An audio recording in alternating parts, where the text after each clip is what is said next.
hikmat, pengetahuan, kebijaksanaan, kepasihan dalam menyampaikan hanya kebenaran firman Allah. Dan hamba berdoa, kami sepakat berdoa segala kuasa, benteng-benteng keakuhan manusia apapun penghalang dalam kami memberitakan kebenaran firman Allah dihancurkan. Dan biarlah kau tutup bungkus tempat ini dengan kuasa darah Kristus.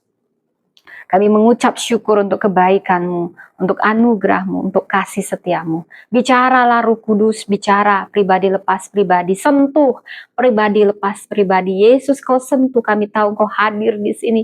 Dan saat kau hadir, pada saat firman-Mu diberitakan, ada kesembuhan, ada mujizat, ada pemulihan luka-luka yang terdalam yang kau sentuh dengan kasih-Mu. Terima kasih Tuhan, terima kasih.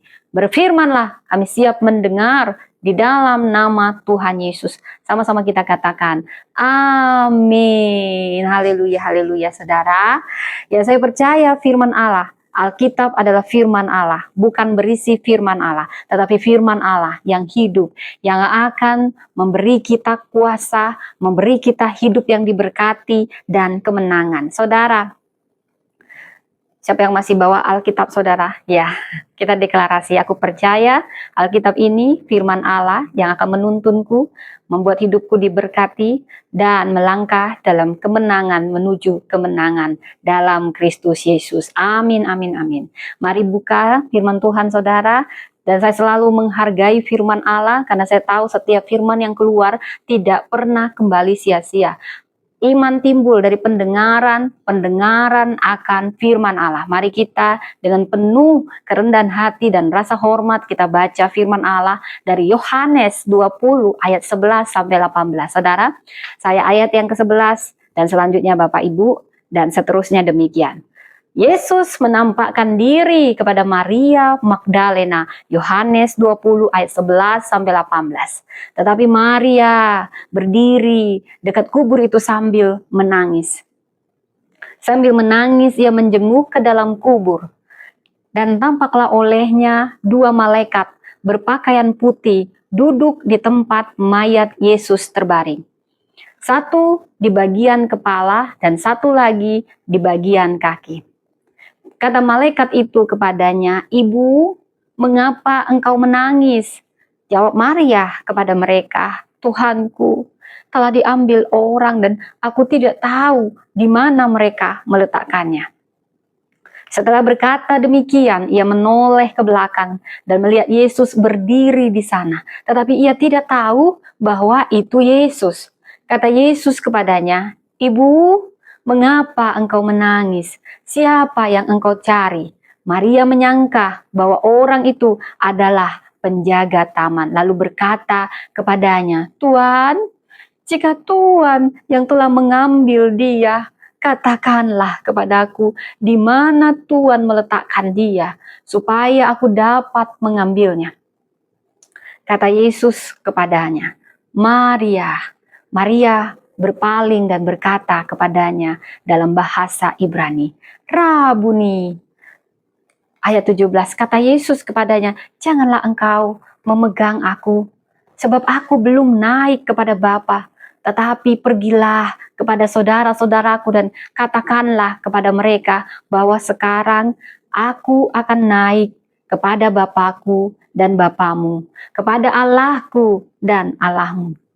Maka Maria Magdalena pergi dan berkata kepada murid-murid, "Aku telah melihat Tuhan," dan ia menceritakan apa yang dikatakannya kepadanya. Saudara, dari kisah ini sebelumnya perikop itu membahas tentang kebangkitan Kristus. Maria, wanita yang pertama kali datang. Saya mau cerita sosok ini, saya ambil foto ini, saya sangat tersentuh. Saya merasa ini gambaran wajah Maria yang sudah diubahkan, namun dia berduka kembali ketika dia merindukan Tuhan, merindukan Yesus. Siapakah Maria Magdalena? Asalnya dari kota, dari namanya kita bisa melihat Magdala, ini kota di pesisir laut Danau Galilea. Dia pernah dirasuk 7 roh jahat, saudara. Seperti kita tahu, 7 adalah angka simbolik sempurna, saudara. Jadi kalau satu roh jahat aja, saudara, itu saya sudah pernah lihat orang kesetanan. Saya yakin di sini banyak pelayanan pelepasan ya. Saya langsung lihat pelayanan Pastor Yoel Sianto dan saya banyak diberkati lewat itu ya, saudara. Bagaimana pelepasan, pengusiran, memang itu hal-hal yang nyata. Ada peperangan rohani, tetapi pada dasarnya kuasa darah Kristus tidak bisa dikalahkan oleh apapun. Tapi saudara, ada manifestasi yang sangat krusial. Orang yang kerasukan satu roh jahat saja, saudara, itu kasihan banget, saudara. Mungkin awalnya waktu dirasuki dia kuat banget, dia bisa guling-guling, dia bisa ke api. Bayangkan ini 7 roh jahat merasuki Maria. Saya juga harus menjelaskan pada zaman Yesus berbeda dengan zaman sekarang. Pada zaman itu, secara budaya, saya sedang bicara budaya, bukan bicara kebenaran. Apa yang ditulis di Alkitab begitu jujur. Pada zaman Yesus, perempuan itu kelas 2. Makanya suara perempuan tidak didengar dan tidak dianggap sah di pengadilan.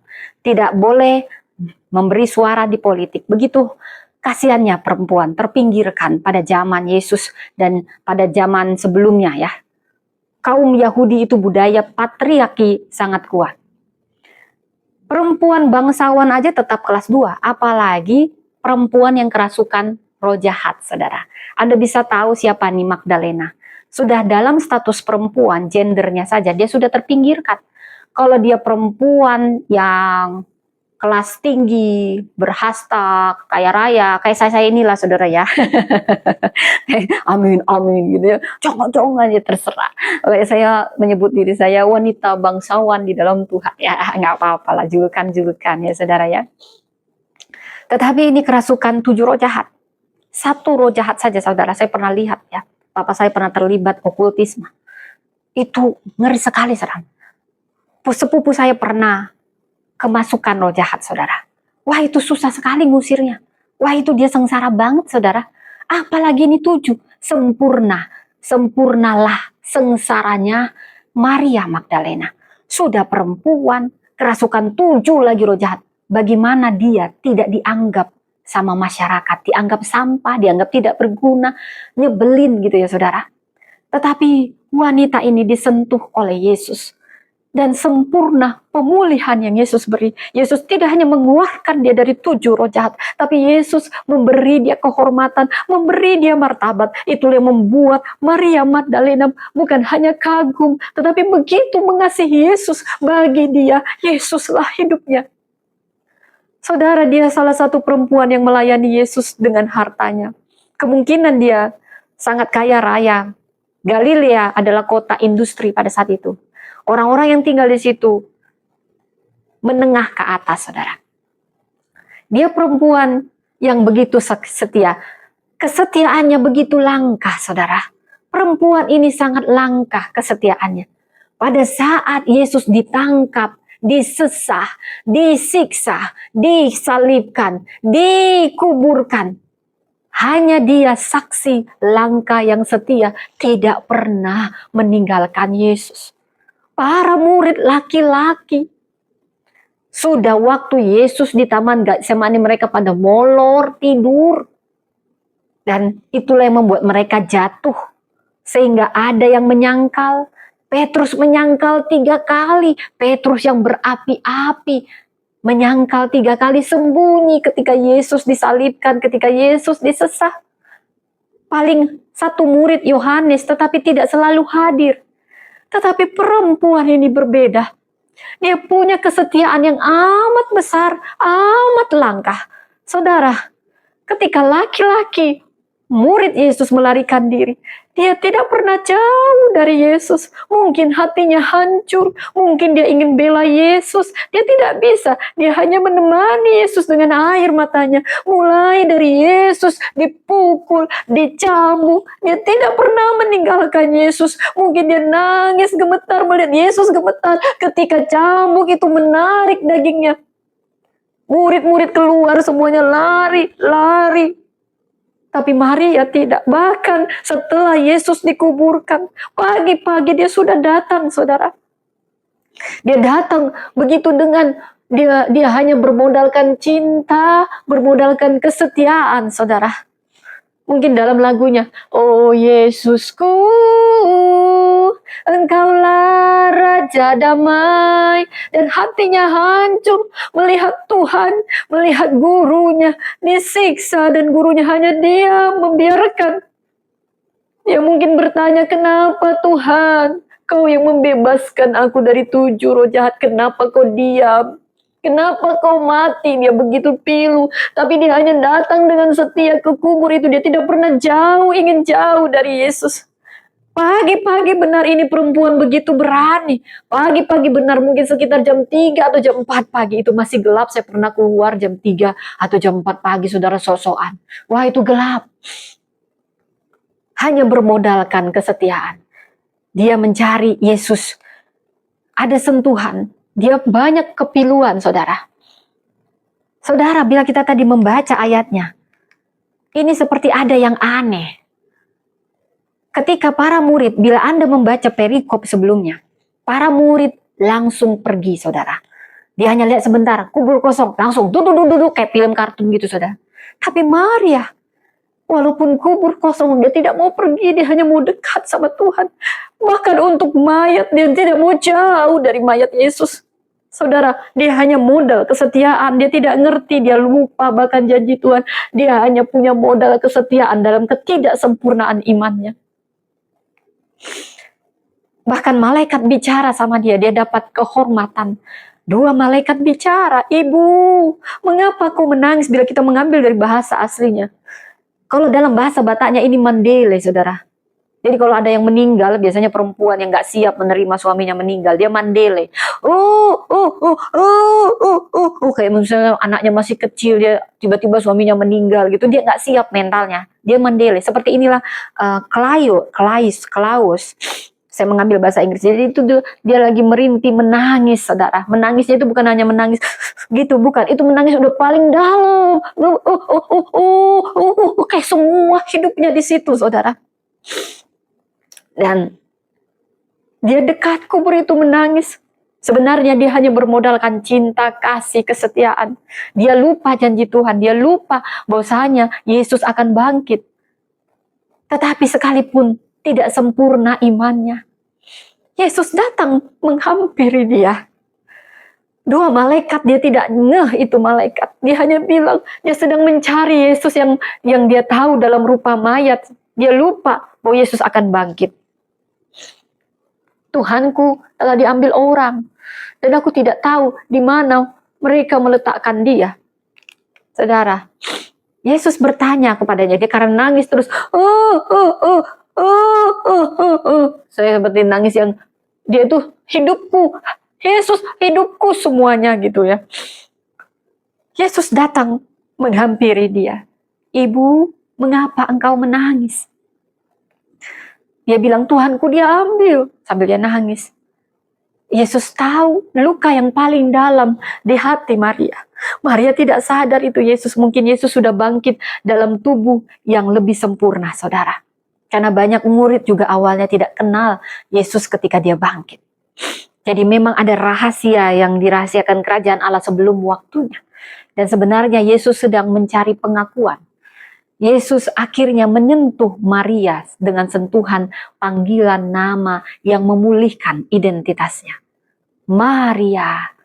Dia hanya katakan satu kata, Maria. Yang tadinya dia diajak ngobrol, kenapa menangis? Dia hanya lalap menangis. Kalau kau yang ambil, kembalikan Tuhan. Sambil mungkin air matanya itu. Dia terus menangis. Sampai dia tidak sadar itu Yesus yang dia cari. Karena yang dia cari mayat Yesus. Dan ketika Yesus berkata hanya satu kata, tapi kata ini begitu bermakna. Yesus menyentuh luka Maria yang paling dalam.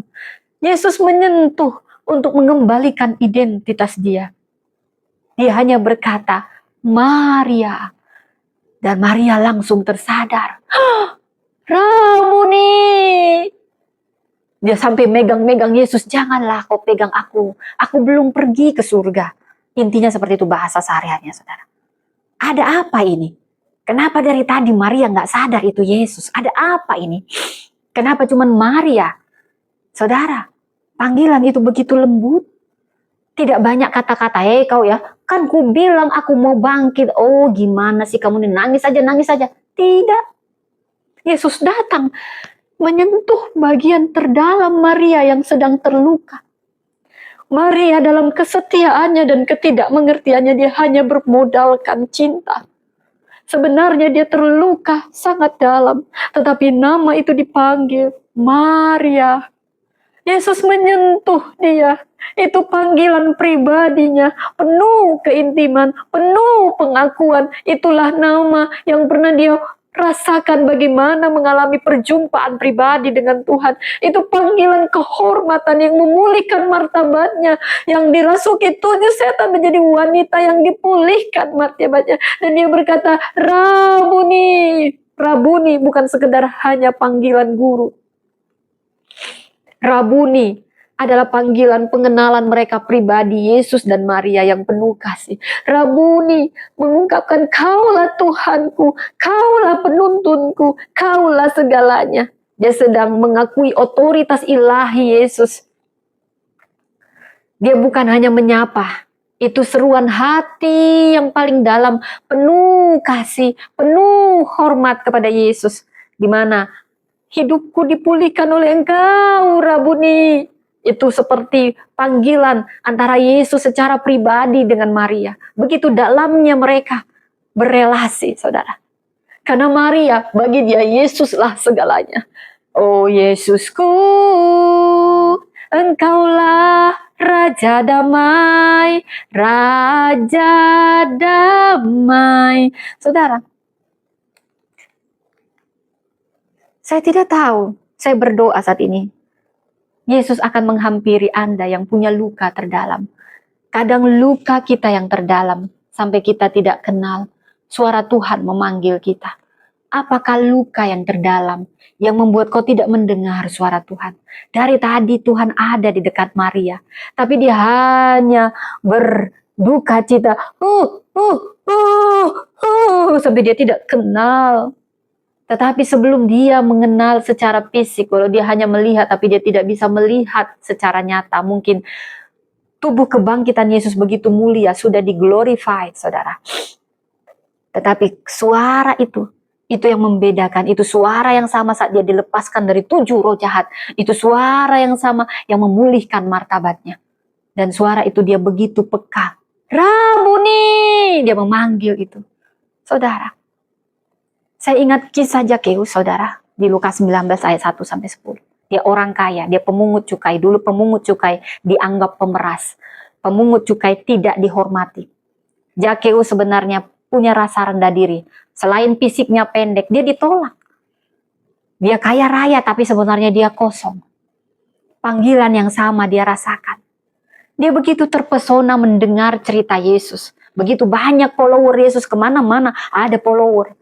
Dia pendek, dia sadar diri. Tapi dia hanya berusaha dengan kerinduan, dia memanjat pohon itu.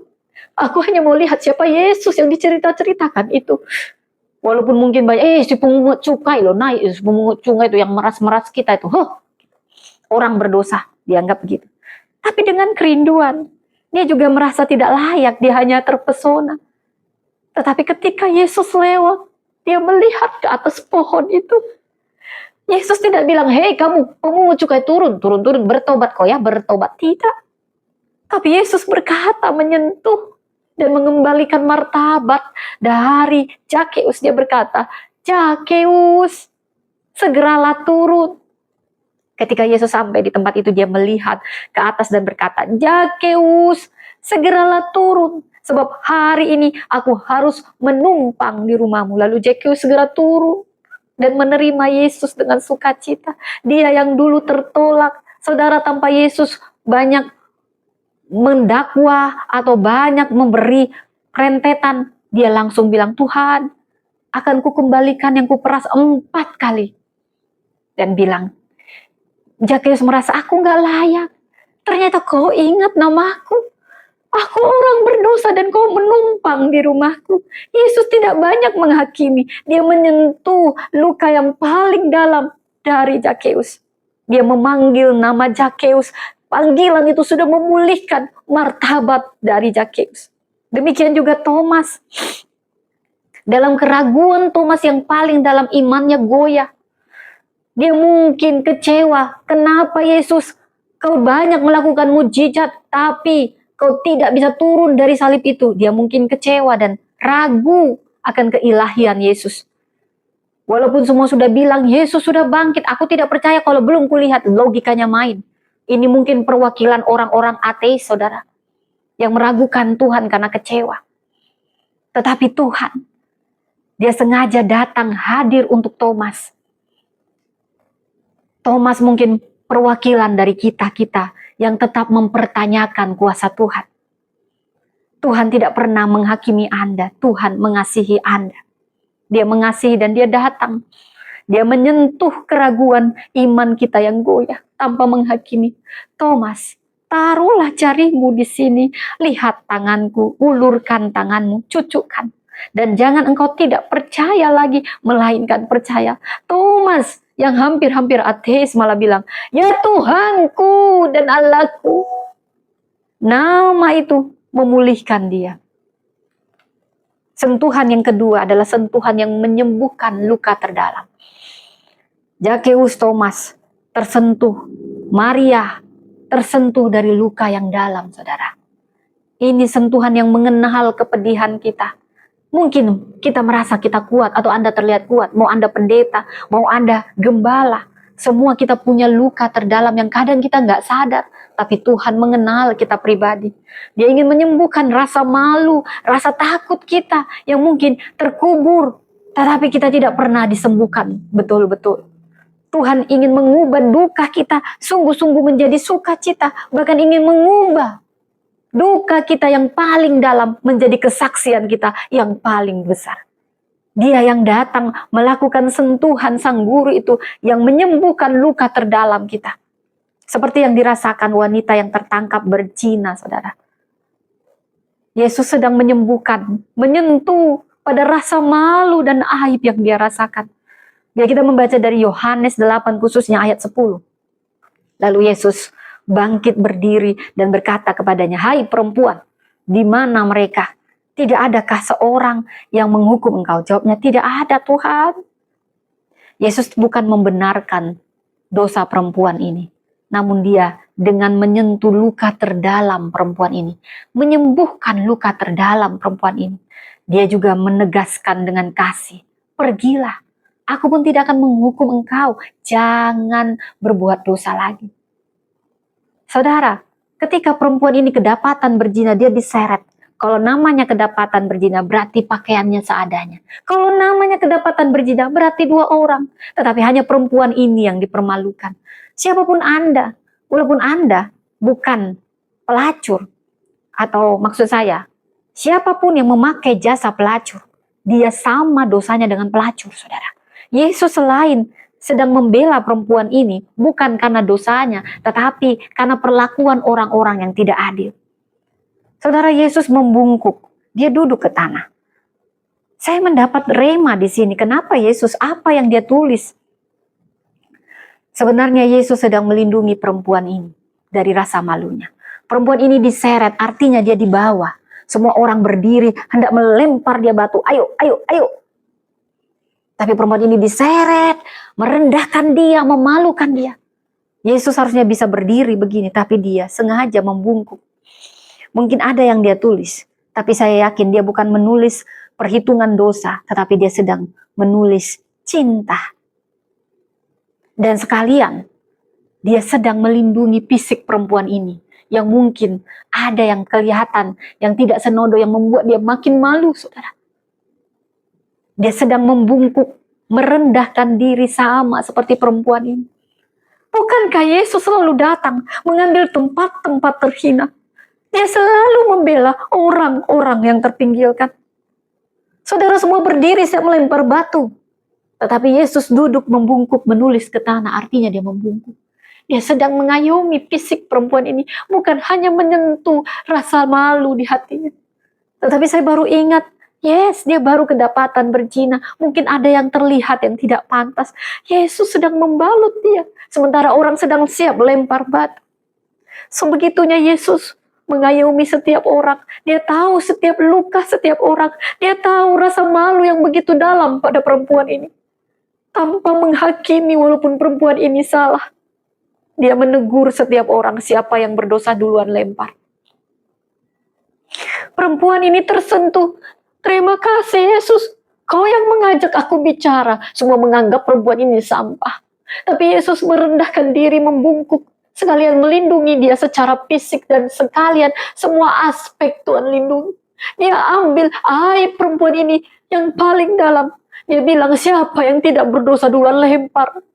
Dan perempuan ini tersentuh. Terima kasih Tuhan. Terima kasih Kau ajak aku bicara. Semua orang tidak mau bicara padaku. Tapi Kau bicara dengan kasih. Kau menyentuh hatiku yang paling dalam. Sama seperti perempuan Samaria. Bukan kebetulan Yesus datang ke sumur itu jam 12. Dia menyentuh luka pada perempuan ini yang terdalam. Sampai punya 5 suami dan tidak pernah puas. Dia tersesat, rasa haus dan identitas. Bahkan dia terkejut kenapa ada orang Yahudi ngajak aku ngomong. Ngajak laki-laki ngomong aja gak pantas, apalagi aku perempuan kelas 2. Bahkan dia minta tolong sama aku. Beri aku minum. Dan dia bertanya tentang suami. Dan dia tidak menghakimi. Oh, banyak kali suamimu begini. Tidak. Kau berkata benar. Dia menyentuh luka perempuan yang terdalam. Karena memang suamimu yang sekarang bukan suamimu. Saudara, perempuan ini terkesima. Dia datang jam 12 siang, itu ada maksudnya. Dia malas dibuli-buli. Dia malas dikata-katain. Sehingga dia harus sembunyi mengambil air. Tapi dia heran dan terpesona dengan Yesus. Kenapa kau bicara sama aku? Dan Yesus tahu, membeberkan semua yang dia tahu tentang perempuan ini. Dia menyentuh luka yang terdalam pada perempuan ini. Sehingga dia harus banyak gonta-ganti laki-laki. Saudara, manusia tidak bisa tahu luka kita paling dalam. Mungkin itu sederhana. Seorang anak yang hanya ingin main layangan. Karena dari kecil dia diperah seperti sapi perah kerja. Dari usia 3 tahun. Dia hanya ingin main layangan, saudara. Dan Tuhan menjamah luka anak ini. Sehingga ketika dia sudah bapak-bapak, dia main layangan, saudara. Sama seperti Maria. Saya tidak tahu nama perempuan ini, perempuan Samaria. Tapi dia orang yang malu. Ketika Tuhan menyentuh rasa hausnya dan identitasnya yang tersesat, dia tidak malu. Dia ceritakan dialah penginjil pertama, seorang perempuan yang terpinggirkan. Bukan perempuan Yahudi yang bermartabat, tapi perempuan Samaria yang punya 5 suami. Diubah Tuhan ketika disentuh lukanya yang paling dalam. Menjadi perempuan yang berani, satu kota pada saat itu bertobat, saudara. Perempuan yang pertama melihat kebangkitan Kristus adalah perempuan yang dirasuki 7 roh jahat. Sudah perempuan kelas 2, 7 roh jahat pernah, tapi dia menjadi saksi yang pertama. Sehingga dia disebut rasul dari para rasul, apostolorum. Dan seorang perempuan. Saudara, saya tidak sedang membeda-bedakan gender. Tapi perempuan perwakilan untuk yang terpinggirkan berdasarkan konteks itu. Ada juga Bartimeus, saudara. Ada lagi perempuan pendarahan 12 tahun. Perempuan ini sudah habis-habisan. Dulu kalau perempuan, menstruasi saja dianggap najis. Apalagi 12 tahun dia begini. Dia dianggap aib. Ada kerinduannya yang begitu besar. Tapi dia merasa tidak layak. Tapi aku ingin sembuh Tuhan. Aku ingin sembuh Tuhan. Dan dalam hatinya dia berkata, asalku jamah jubahnya, aku pasti sembuh. Dia sudah menang di alam roh. Dan Yesus tahu ada kuasa yang keluar dari dalam dirinya. Siapa yang jamah aku? Dan dia katakan, dengan tidak layak. Yesus menyentuh luka perempuan ini, memulihkan martabatnya 12 tahun. Dianggap najis, dianggap aib. Hai anakku. Dia katakan, hai anakku, imanmu telah menyelamatkan engkau. Pergilah dengan selamat dan sembuhlah dari penyakitmu. Saudara, itu sentuhan yang paling indah. Lukanya yang terdalam, yang habis-habisan, yang tidak bisa dijelaskan. Tuhan menyentuh dia setelah memanggilnya. Tuhan menyentuhnya dan mengutusnya. Saudara, Bartimeus yang buta. Tuhan menyentuh pada lukanya, pada jeritan imannya. pada harapannya. Yesus bertanya ketika Bartimeus nggak mau diam. Bartimeus yang sudah buta dan jadi pengemis. Ketika dia tahu Yesus mau lewat, dia bilang, Yesus, anak Daud, kasihanilah kami. Orang-orang, karena dia terabaikan, dia tidak dianggap. Semua menganggap dia, diam. Kamu pengemis, kamu nggak layak. Diam. Tapi dia makin keras berteriak. Walaupun dia tahu, aku hanya pengemis yang buta sejak kecil. Tapi aku tahu, hanya Yesus yang bisa menyembuhkanku. Dia lewat, biarin orang bilang aku diam-diam. Dia berteriak makin keras dengan iman yang gigih. Yesus, anak Daud, kasihanilah kami. Yesus terdiam dengan belas kasihan. Dia melihat kegigihan Bartimeus. Sekalipun orang meremehkan dan mengabaikan suaranya, suruh diam. Karena dia hanya pengemis selama ini. Yesus selalu datang pada orang yang terpinggirkan, tetapi punya iman yang besar. Katanya, apa yang ingin kuperbuat? Rabuni, supaya aku bisa melihat belas kasihan Tuhan bertemu dengan kegigihan Bartimeus. Dan terjadilah mujizat. Pergilah, imanmu telah menyelamatkan engkau. Dan dia tidak hanya pergi, dia mengikut Yesus. Bartimeus yang tidak dianggap. Dia tahu satu-satunya yang bisa menyembuhkan hanya Yesus. Imannya yang gigih, dihargai oleh Tuhan. Tuhan memulihkan martabatnya yang gak dianggap selama ini. Saudara, saya tidak tahu apa yang mungkin Anda orang-orang yang diabaikan, tidak dianggap, tidak pernah diperhitungkan. Anda berharga di hadapan Tuhan. Anda berharga. Anda sangat spesial di hadapannya. Sentuhan yang ketiga, dia tidak hanya menyebut nama kita, menyembuhkan dan menyentuh luka untuk menyembuhkan luka terdalam kita, tapi dia juga ingin mentransformasi kita, bahkan dari titik terendah kita, titik tergelap kita untuk menjadi saksi, saudara. Maria menjadi saksi pertama, Apollos Apostolorum, rasul memberita kabar kepada para rasul. Seorang perempuan kelas 2 pada zaman itu pernah dirasuki 7 roh jahat. Akhirnya yang pertama menyaksikan pesan kebangkitan Kristus. Ini amanat yang mengubahkan arah hidup Maria. Ini transformasi, air matanya yang dari tadi dia nangis hanya modalkan selesai. Dia akhirnya membawa kabar sukacita ketika Yesus menyentuh dia dengan namanya. Ketika Yesus menyentuh lukanya kembali yang dalam itu dan menyembuhkannya. Yesus mengutusnya. Dia begitu penuh sukacita. Dia datang dengan air mata, tapi dia pulang dengan sukacita. Saudara, apapun titik terendah Anda, hati Anda yang paling remuk, di dalam Tuhan akan diubahnya menjadi kesaksian Anda yang paling besar. Tuhan tidak hanya menyentuh Anda, memanggil Anda, tetapi ingin berpartner dengan Anda menjadi utusan-utusan pemberita kebenaran Injil. Bila Anda sudah disentuh, dipanggil, dipulihkan, jangan diam. Bagikan kabar sukacita itu. Saksikan bagaimana Tuhan mengubah hidupmu. Dan kalau kau belum merasakan itu, maka katakan, Bapa, sentuhlah aku. Yesus menyentuh kita dengan memanggil nama kita. Mungkin kita yang terlalu berduka sehingga kita tidak bisa melihat, mendengarnya dengan nyata. Sentuhannya menyembuhkan luka terdalam kita. Dan dia tidak hanya menyembuhkan, dia ingin mengutus kita jadi saksi. Semua orang-orang ini tidak hanya disentuh di permukaan, tapi di titik paling rawan, paling rapuh yang manusia tidak sadar, bahkan orangnya sendiri tidak sadar, saudara.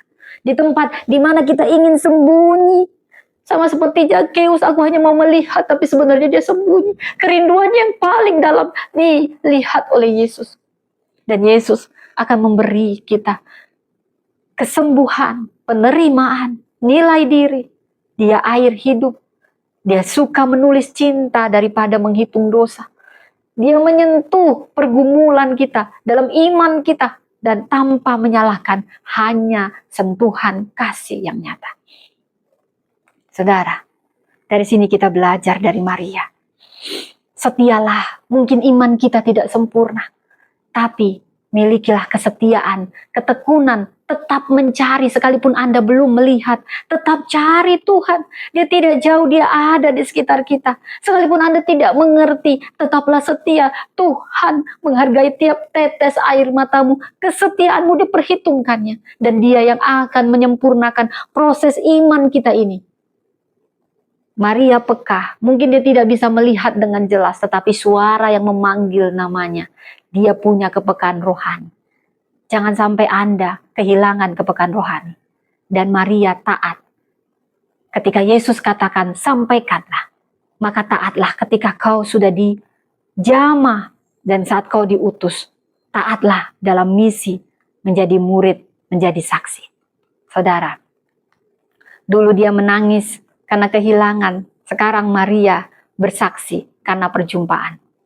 Kebangkitan Kristus akan mengubah duka cita jadi sukacita. Dia mengenal kita, memanggil kita, tahu luka terdalam kita. Dia menyembuhkannya, bukan hanya menyembuhkannya, tetapi ingin berpartner kita dengan kita. Perjumpaan kita dengan Yesus akan menjadikan kita saksi.